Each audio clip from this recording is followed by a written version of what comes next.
This is the Lone Crater YouTube. We hope this video helps. In this video, I will explain how to make banana bread like Starbucks. First, gather your ingredients. 3 very ripe bananas, 1 1/2 cups of all-purpose flour, 1 cup of granulated sugar, 2 large eggs, and 1/2 cup of vegetable oil. Make sure your bananas have plenty of brown spots for the best flavor.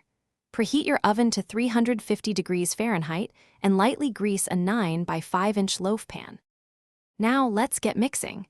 In a large bowl, mash your ripe bananas until mostly smooth, leaving a few small lumps for texture. Whisk in the eggs, oil, and sugar until well combined. In a separate bowl, mix the flour, baking soda, and a pinch of salt. Gradually add the dry ingredients to the wet mixture, stirring just until no streaks of flour remain. Pour the batter into your prepared loaf pan and bake for 55 to 65 minutes.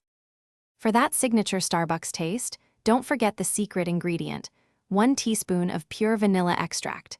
Stir it into your wet ingredients. If you enjoy a little crunch, fold in 1/2 cup of chopped walnuts or pecans. Before baking, sprinkle a tablespoon of turbinado sugar over the top of the batter.